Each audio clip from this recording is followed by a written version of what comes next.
جہاز کی آمد۔ مصطفیٰ وہ برگزیدہ اور محبوب جو اپنے عہد کی صبح رخشاں تھا، شہر اور فالس میں 12 برس تک اپنے جہاز کا انتظار کرتا رہا، جسے ایک دن واپس آ کر اسے ایک چھوٹے سے جزیرے میں لے جانا تھا۔ اس چھوٹے سے جزیرے میں جو اس کی جنم بھومی تھا، اور 12ویں سال ستمبر کی 7ویں تاریخ، اور یہ فصلوں کی کٹائی کے دن تھے، وہ شہر کے باہر ایک پہاڑ پر چڑھا اور سمندر کی طرف نگاہ کی۔ اس کا جہاز کوہر کے دھندلکوں میں لپٹا ہوا اس کی طرف آ رہا تھا۔ اس کے دل کے دروازے ادبدا کے کھل گئے، خوشی کا ایک دھارا پھوٹا اور تیزی سے بہتا ہوا پورے سمندر پر چھا گیا۔ اس نے آنکھیں موند لیں اور اپنی روح کی خاموشیوں میں دعائیں مانگنے لگا۔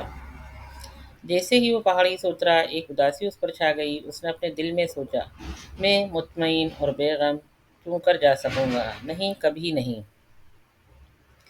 میں اپنی روح پر چرکا کھائے بغیر اس شہر کو نہیں چھوڑ سکتا۔ دکھ کے دن جو میں نے اس شہر کی چار دیواری میں گزارے بہت طویل تھے، اور تنہائی کی راتیں جو میں نے اس آبادی میں کاٹیں بہت دراز تھیں۔ اور کون ہے جو اپنے دکھ اور اپنے تنہائی سے رخصت ہو اور اس کا دل رنج و مایوسی سے نہ دھڑکے؟ اپنے خون دل کے کتنے قطرے میں نے اس شہر کے گلی کوچوں میں بہائے ہیں، میرے جگر کے کتنے ٹکڑے برہے نہ اوریاں ان پہاڑوں میں پھر رہے ہیں۔ میں اپنی روح پر ایک بوجھ رکھے بغیر، اپنے دل میں ٹیس محسوس کیے بغیر انہیں کیسے چھوڑ سکتا ہوں؟ یہ کوئی لباس نہیں ہے جسے آج میں اپنے جسم سے اتار رہا ہوں، بلکہ میری کھال ہے جس کو مجھے اپنے دونوں ہاتھوں سے نوچ کر پھینکنا پڑ رہا ہے۔ یہ کوئی خیال بھی نہیں ہے جسے میں چھوڑ کر جا رہا ہوں، بلکہ دل ہے جس کو بھوک نے گدرایا ہے اور جسے میں پیاس نے رس پیدا کیا ہے۔ لیکن اب میں یہاں ٹھہر بھی نہیں سکتا۔ سمندر جو ہر چیز کو اپنی آغوش میں کھینچ لیتا ہے، مجھے بلا رہا ہے، اور میرے لیے اس کے سوا کوئی چارہ کار نہیں ہے کہ میں اپنے بادبان کھول دوں۔ اس لیے کہ میرا یہاں ٹھہرنا، جبکہ رات کی گھڑیاں شعلوں کی طرح دہک رہی ہوں، ایک جمود ہے جیسے کوئی سیال منجمد اور بلوری ہو کر ایک سانچے میں بند ہو جائے۔ کاش میں اپنے گرد و پیش کو ساتھ لے جا سکتا، لیکن اس کی کوئی صورت نہیں۔ آواز، زبان اور ہونٹوں کو اپنے ساتھ نہیں لے جا سکتی جو اسے پرواز عطا کرتے ہیں، اور آکاش کے تارے تنہا کاٹتی ہے۔ اسی طرح عقاب جب سورج کی آتشی کرنوں کو رونتا ہوا اڑتا ہے تو اکیلا ہوتا ہے، اپنے آشیانے کو ساتھ نہیں لے جاتا۔ جب مصطفیٰ پہاڑ کے دامن میں پہنچا تو اس نے سمندر پر دوبارہ نظر ڈالی اور دیکھا کہ اس کا جہاز آہستہ آہستہ گودی سے قریب ہو رہا ہے، اور اس کے ہم وطن ملوہ جہاز کے مہرے پر کھڑے ہیں۔ اس کی روح نے بے اختیار انہیں پکارا اور اس نے کہا، اے موج کے شہ سواروں، اے میری ماں، میرے قدیم وطن کے راج دلاروں، میں نے مدتوں تمہیں اپنے خواب میں میں نے مدتوں تمہیں اپنے خوابوں میں سمندر کے سینے پر تیرتے دیکھا ہے، اور اب تم میری بیداری میں میری طرف آ رہے ہو، اور میری بیداری میرا سب سے گہرا خواب ہے۔ دیکھو میں چلنے کو تیار ہوں، اور میرا شوق اپنے بادبان کھولے ہوا کے جھونکوں کا منتظر ہے۔ بس ایک سانس، ایک آخری سانس میں اس خاموش فضا میں اور لے لوں، اس کے بعد میں تمہارے پاس آ جاؤں گا۔ سمندر کا مسافر سمندر کے مسافروں میں شامل ہو جائے گا، اور تو اے وسیع و عریض سمندر، اے مادر خواب دیدہ، تو کہ تیری ہی آغوش میں نہروں اور دریاؤں کو طمانینت اور آزادی نصیب ہوتی ہے۔ ذرا ٹھہر، اس ندی کی موجیں چند قدم بڑھیں گی اور ان کے نغمے کی ایک ہلکی سی باد گشت اس سرسبز وادی میں سرسرائے گی۔ میں تیرے پاس آ جاؤں گا، ایک بے نہایت قطرہ، ایک بے نہایت سمندر میں۔ جب وہ آگے بڑھا تو اس نے دور سے دیکھا کہ مرد اور عورتیں اپنے اپنے کھیت اور پاکستان چھوڑ کر تیز تیز قدموں سے شہر کے دروازوں کی طرف چلے آ رہے ہیں۔ اے میری ماں، میرے قدیم وطن کے راج دلاروں، میں نے مدتوں تمہیں اپنے خوابوں میں سمندر کے سینے پر تیرتے دیکھا ہے، اور اب تم میری بیداری میں میری طرف آ رہے ہو، اور میری بیداری میرا سب سے گہرا خواب ہے۔ دیکھو میں چلنے کو تیار ہوں، اور میرا شوق اپنے بادبان کھولے ہوا کے جھونکوں کا منتظر ہے۔ بس ایک سانس، ایک آخری سانس میں اس خاموش فضا میں اور لے لوں، اس کے بعد میں تمہارے پاس آ جاؤں گا۔ سمندر کا مسافر سمندر کے مسافروں میں شامل ہو جائے گا، اور تو اے وسیع اور اس سمندر، اے مادر خواب دیدہ، تو کہ تیری ہی آغوش میں نہروں اور دریاؤں کو طمانینت و آزادی نصیب ہوتی ہے۔ ذرا ٹھہر، اس ندی کی موجیں چند قدم بڑھیں گی اور ان کے نغمے کی ایک ہلکی سی باز گوشت اس سرسبز وادی میں سرسرائے گی کہ میں تیرے پاس آ جاؤں گا، ایک بے نہایت قطرہ، ایک بے نہایت سمندر میں۔ جب وہ آگے بڑھا تو اس نے دور سے دیکھا کہ مرد اور عورتیں اپنے اپنے کھیت اور پاکستان چھوڑ کر تیز تیز قدموں سے شہر کے دروازوں کی طرف چلے آ رہے ہیں۔ اس نے سنا کہ اس کا نام لے لے کر پکار رہے ہیں، کھیتوں کھیتوں بلند آواز میں جہاز کی آمد کا اعلان کر رہے ہیں۔ اس نے دل میں کہا کہ جدائی کا دن ہی وصال کا دن ہوگا، اور کیا کہا جائے گا کہ میری شام در حقیقت میری صبح تھی۔ اس شخص کو میں کیا دے سکوں گا جس نے میری خاطر اپنا حل کھیت میں پڑا چھوڑ دیا، جس نے میرے جس نے میرے لیے شراب کشید کرنے کی مشین کا پہیہ چلتے چلتے روک دیا۔ کیا میرا دل ایک لندہ پھندہ درخت نہیں بن سکتا کہ میں اس کے پھل توڑ کر ان میں بانٹ سکوں؟ کیا میری تمنائیں ایک چشمے کی طرح نہیں ابل سکتی کہ میں ان کے پیالے بھر دوں؟ کیا میں ستار ہوں کہ قدرت کا ہاتھ میرے تاروں کو چھیڑے، یا بانسری ہوں کہ اس کے سانس میرے سینے سے گزریں؟ میں خاموشیوں کا جویا ہوں، تو کون سا ہے وہ خزانہ جو میں نے ان کی تہوں میں پایا اور اب اسے اطمینان اور اعتماد کے ساتھ تقسیم کروں؟ اگر آج کا دن میری فصل کی کٹائی کا دن ہے تو کس کھیت میں میں نے اپنے بیج بکھیرے تھے؟ اگر آج کا دن میری فصل کی کٹائی کا دن ہے تو کس کھیت میں نے اپنے بیج بکھیرے تھے؟ اور وہ کون سی فصل تھی جو میرے ذہن سے محو ہو گئی؟ اگر یقینی طور پر یہی وہ ساعت ہے جب مجھے اپنا چراغ اٹھانا ہے تو اس کے اندر روشن ہونے والا شعلہ میرا شعلہ نہیں ہوگا، اور شاید میں اپنا خالی اور تاریک چراغ اٹھاؤں گا۔ شب کا محافظ اس میں تیل ڈالے گا اور وہی اسے روشن بھی کرے گا۔ یہ تھیں وہ باتیں جنہیں مصطفیٰ نے لفظ و بیان کا لباس پہنایا، لیکن بہت سی باتیں اس کے دل میں ناگفتہ رہ گئیں۔ وہ خود بھی اپنے عمیق ترین راز سے پردہ نہیں اٹھا سکتا تھا۔ اور جب وہ شہر میں داخل ہوا تو سارے شہر والے اس سے ملنے آئے۔ وہ سب کے سب یک زبان ہو کر اسے پکار رہے تھے۔ شہر کے بڑے بوڑھے اس کی طرف بڑھے اور کہا، اتنی جلدی ہم سے رخصت نہ ہو، تو ہماری زندگی کے جھٹ پٹے میں نصف النہار کا آفتاب بن کر چمکا، اور تیرے شباب نے ہمیں کیسے کیسے خواب دیکھنے سکھائے۔ تو ہمارے درمیان کوئی اجنبی یا مہمان نہیں ہے، بلکہ ہمارا چہیتا بیٹا ہے جس پر ہماری روحیں فریفتہ ہیں۔ ہماری آنکھوں کو اپنے حسین چہرے کے دیدار کا پیاسا نہ بنا۔ اب کہانت پیشہ عورتیں اور مرد اس کی طرف بڑھے اور بولے، سمندر کی موجوں کو اپنے اور ہمارے درمیان حائل نہ ہونے دے، اور جو ماہوں سال تو نے ہمارے ساتھ رہ کر گزارے ہیں انہیں یاد نہ بنا۔ ایک روح کی طرح تو ہمارے گرد پھرا ہے، تیری پرچھائی ایک روشنی ہے جس نے ہمارے چہروں کو روشن کیا ہے۔ ہم نے تجھ سے بے پناہ محبت کی ہے، لیکن ہماری محبت بے زبان تھی اور پردوں میں چھپی رہی۔ مگر اب وہ تجھے بلند آواز سے پکار رہی ہے اور تیرے سامنے بے نقاب کھڑے ہونا چاہتی ہے۔ اور ہمیشہ سے یہی ہوتا آیا ہے کہ محبت اپنی گہرائی سے بے خبر رہتی ہے، یہاں تک کہ جدائی کی گھڑی آ جائے۔ اور لوگ بھی آئے اور اس سے التجائیں کرنے لگے، لیکن مصطفیٰ خاموش رہا۔ اس کے بعد اس نے اپنا سر جھکا لیا، اور جو لوگ اس کے قریب کھڑے تھے انہوں نے دیکھا کہ اس کے سینے پر آنسو بہہ رہے ہیں۔ لوگوں کے ہجوم میں وہ چلا یہاں تک کہ مجمع عبادت گاہ کے سامنے ایک وسیع میدان میں پہنچ گیا۔ ہیکل کے ایک گوشے سے ایک کاہنہ نکلی جس کا نام المترا تھا۔ اس نے المترا پر ایک شفقت بھری نظر ڈالی، اس لیے کہ سب سے پہلے وہی اس پر ایمان لائی تھی۔ اس وقت جب اسے اس شہر میں آئے ایک ہی دن ہوا تھا۔ عورت نے بڑی گرم جوشی سے اسے سلام کیا اور بولی، اے خدا کے بھیجے ہوئے، اے منتہا کے پیچھے دوڑنے والے، تیری نگاہیں اپنے جہاز کی تلاش میں آفاق کے تارے کاٹتی رہی ہیں، اور اب تیرا جہاز آ گیا ہے اور تجھے جانا ہی پڑے گا۔ تیرا دل اپنی یادوں کی سرزمین کے لیے بہت بے چین ہے، وہ جو تیری بڑی بڑی خواہشوں کا وطن ہے۔ ہماری محبت تیرے پاؤں کی زنجیر نہیں بن سکتی، نہ ہماری ضرورتیں تیرے قدم روک سکتی ہیں، لیکن ہم چاہتے ہیں کہ اپنی روانگی سے پہلے تو ہم سے چند باتیں کرے۔ اپنے حق سے کچھ حصہ ہمیں دے، ہمیں وہ اپنی اولاد کو دے جائیں گے اور وہ اپنی اولاد کو، اس طرح وہ کبھی ضائع نہ ہوگا۔ کیا تو نے اپنی تنہائی میں ہمارے دلوں کی دیکھ بھال نہیں کی اور اپنی بیداری میں ہمارے رونے اور قہقہے لگانے کی آوازیں نہیں سنی جو سوتے میں ہمارے منہ سے نکلتی تھیں؟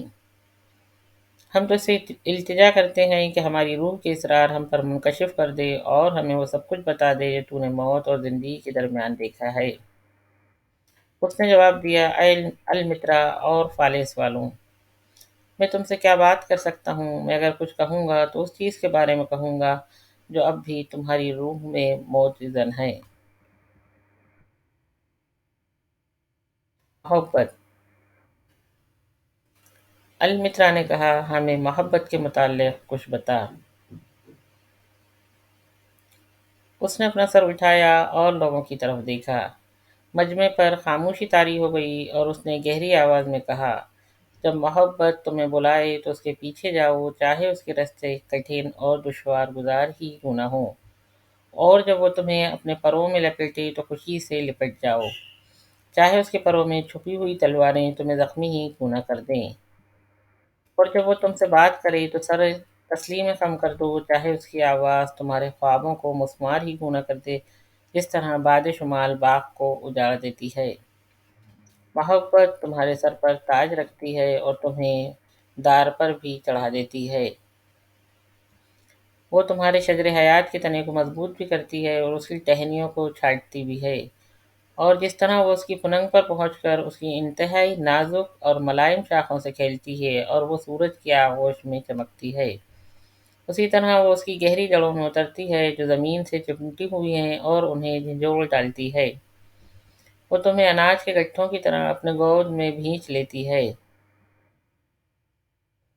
اور تمہیں اوریا کرنے کے لیے جھاڑتی اور ٹوکتی ہے، پھر وہ تمہیں چھاج میں پھٹکتی ہے اور بھوسی تم سے الگ ہو جاتی ہے، پھر وہ تمہیں چکی میں پیس کر باریک آٹا بنا دیتی ہے، پھر اس آٹے کو اتنا گوندتی ہے کہ اس میں لوچ پیدا ہو جائے، پھر اس کے بعد وہ تمہیں اپنی مقدس آگ کے حوالے کر دیتی ہے تاکہ تم الوہیت کے مقدس دسترخوان کی مقدس روٹی بن جاؤ۔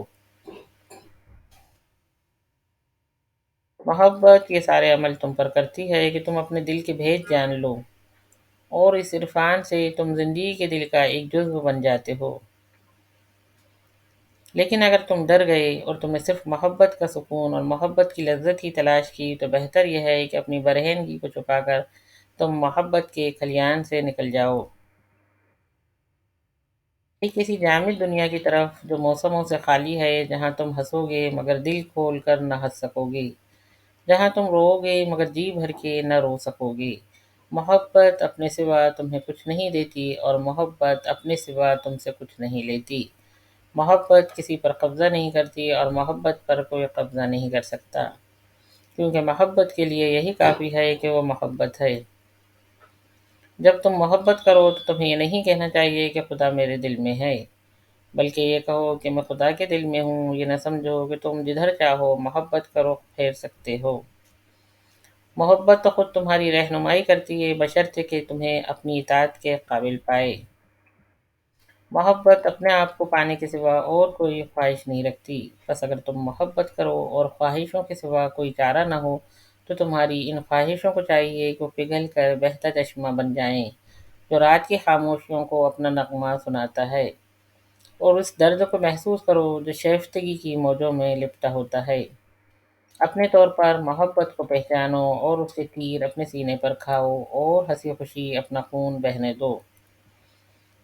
سورج کی پہلی کرن پھوٹتے وقت اس طرح بیدار ہو کہ تمہارا دل شوق و فریفتگی کے پروں سے اڑ رہا ہو، اور محبت کے ایک اور نئے دن کا تشکر اور امتنان کے جذبات کے ساتھ استقبال کرو۔ دوپہر کو جب تم آغوش استراحت میں آسودہ ہو تو محبت کے نشے سے کیف اندوز ہوتے رہو، اور شام کو جب تم اپنے گھر واپس آؤ تو محبت کے لیے سراپا سپاس بن کر واپس آؤ۔ پھر رات کو جب تم سونے لگو تو تمہارے دل میں محبوب کی یاد ہو اور تمہارے ہونٹوں پر اس کی مدح و توصیف کا نغمہ۔ شادی۔ المترا کے ہونٹ دوبارہ جنبش میں آئے اور اس نے کہا، اور شادی کے بارے میں تیری کیا رائے ہے میرے آقا؟ اس نے جواب دیا، تم مرد اور عورت ساتھ پیدا ہوئے اور ابد تک ساتھ ہی زندگی بسر کرو گے، اور جب موت کے سفید بازو تمہارے خاکستر حیات کو اڑا دیں گے اس وقت بھی تم ساتھ ہی رہو گے۔ ہاں تم ساتھ رہو گے یہاں تک کہ اللہ کے گمبھیر حافظے میں بھی، لیکن تمہیں اپنے وصل میں کچھ فصل بھی رکھنا چاہیے تاکہ آسمان کی ہوائیں تم دونوں کے درمیان رقص کر سکیں۔ تم ایک دوسرے سے ضرور محبت کرو لیکن محبت کو زنجیر نہ بناؤ۔ تمہاری محبت کو ایک سمندر ہونا چاہیے جو تمہاری روحوں کے ساحلوں کے درمیان موزن رہے۔ ایک دوسرے کا پیالہ بھرو لیکن دونوں ایک ہی پیالے میں نہ پیو۔ ایک دوسرے کو اپنا نوالا دو لیکن دونوں ایک ہی روٹی مل کر نہ کھاؤ۔ ایک دوسرے کے ساتھ گاؤ، ناچو اور خوشیاں مناؤ لیکن ایک دوسرے سے آزاد بھی رہو۔ جیسے سارنگی کے تار ایک ہی نغمے سے مرتعش ہوتے ہیں لیکن ایک دوسرے سے الگ رہتے ہیں۔ اپنا دل ایک دوسرے کو دو مگر اسے مالک نہ بناؤ۔ اس لیے کہ صرف دست حیات ہی تمہارے دلوں کو اپنے قبضے میں رکھ سکتا ہے۔ ایک دوسرے کے ساتھ کھڑے ہو لیکن ایک دوسرے سے چمٹ نہ جاؤ۔ اس لیے کہ کلیسا کے ستون ایک دوسرے سے الگ الگ قائم رہتے ہیں، اور چاہے بلو تو سروں کے درخت ایک دوسرے کے سائے میں پروان نہیں چڑھتے۔ بچے۔ ایک عورت نے جو بچے کو چھاتی سے لگائی تھی کہا، ہمیں بچوں کے متعلق کچھ بتا۔ مصطفیٰ نے کہا، تمہارے بچے نہیں ہیں، وہ زندگی کے بیٹے اور بیٹیاں ہیں۔ جب زندگی خود اپنے عشق میں بے قرار ہوتی ہے، وہ تمہارے ذریعے سے زندگی کی طرف آتے ہیں، تم میں سے نہیں آتے، اور اگرچہ وہ تمہاری آغوش میں پرورش پاتے ہیں لیکن وہ تمہاری ملکیت نہیں ہوتے۔ تم انہیں اپنی محبت دو لیکن اپنے افکار ان پر مسلط نہ کرو، اس لیے کہ ان کے اپنے افکار ہیں۔ تم ان کے جسموں کو گھر کی آسائشیں بہم پہنچا سکتے ہو، ان کی روحوں کو نہیں، اس لیے کہ ان کی روحیں مستقبل کے گھر میں رہتی ہیں، اس گھر میں تم نہیں جا سکتے، اپنے خواب میں بھی اسے نہیں دیکھ سکتے۔ تم ان کی مثال ہونے کی کوشش کر سکتے ہو لیکن انہیں اپنی مثال بنانے کی کوشش نہ کرنا، اس لیے کہ زندگی الٹے پاؤں نہیں چل سکتی، نہ وہ دیروز کے ساتھ قیام کر سکتی ہے۔ تم سب کمانے ہو جن سے تمہارے بچے زندہ تیروں کی طرح چھوٹتے ہیں، اور اللہ اس نشانے کو دیکھتا ہے جو ابدیت کے رستے پر لگا ہے۔ اللہ اپنی قوت سے ان کمانوں کو کھینچتا ہے تاکہ اس کے تیر بہت تیز اور بہت دور جائیں، بس تم ہنسی خوشی اس کے سامنے جھک جاؤ، اس لیے کہ جس طرح اڑتے تیر سے محبت کرتا ہے اسی طرح وہ مضبوط کمان کو بھی عزیز رکھتا ہے۔ عطا اور بخشش۔ پھر ایک دولت مند نے کہا، ہمیں عطا و بخشش کے متعلق کچھ بتا، اور مصطفیٰ نے کہا، جب تم اپنی املاک تقسیم کرتے ہو تو کوئی ایسا برا کام نہیں کرتے۔ ہاں جب تم اپنی ذات میں سے کچھ دیتے ہو تو صحیح معنی میں عطا و بخشش کرتے ہو۔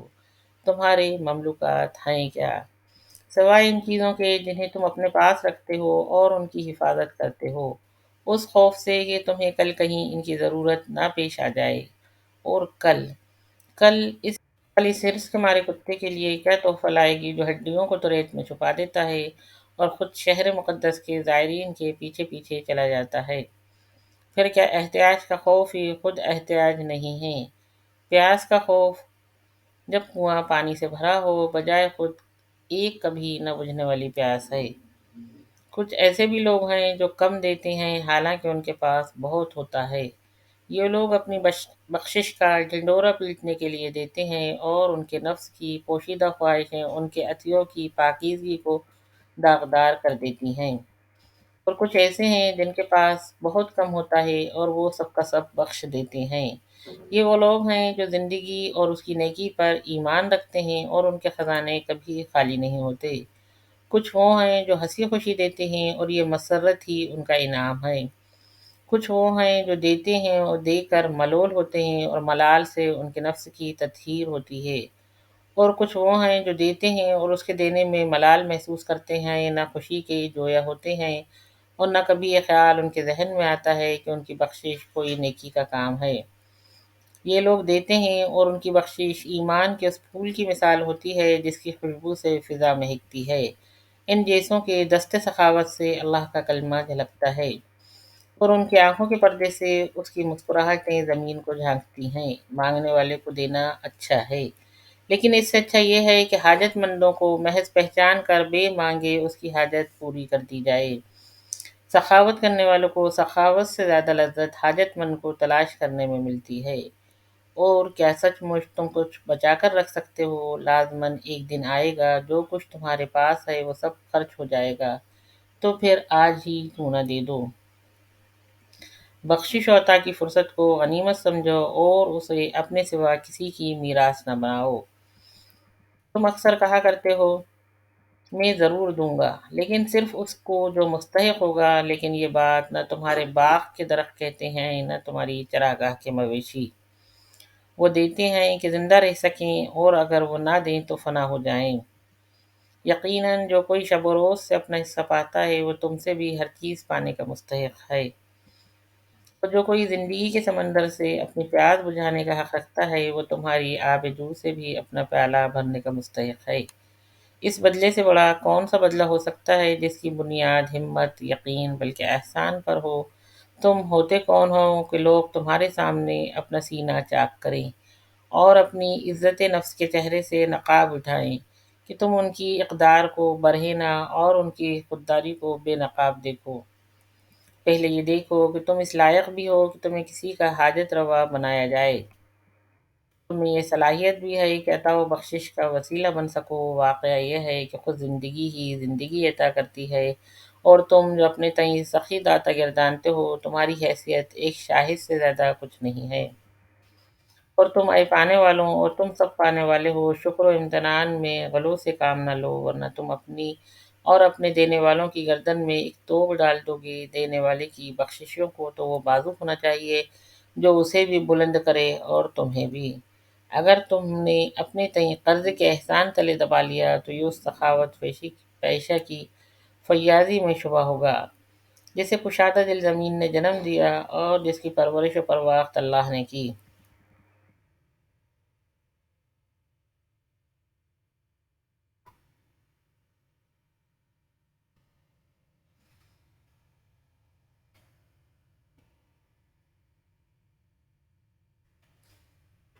محنت۔ پھر ایک کسان نے کہا ہم سے محنت کے متعلق کچھ بات کر۔ مصطفیٰ نے کہا تم اس لیے محنت کرتے ہو کہ زمین کے ساتھ قدم سے قدم ملا کر چل سکو اور اس کا بھید جان لو، کیونکہ جب تم سستی اور کاہلی سے کام لیتے ہو تو موسموں کے سے ناآشنا ہو جاتے ہو، زندگی کے جلوس سے پیچھے رہ جاتے ہو جو شکوہ و جلال اور سرفراز نیاز مندی کے ساتھ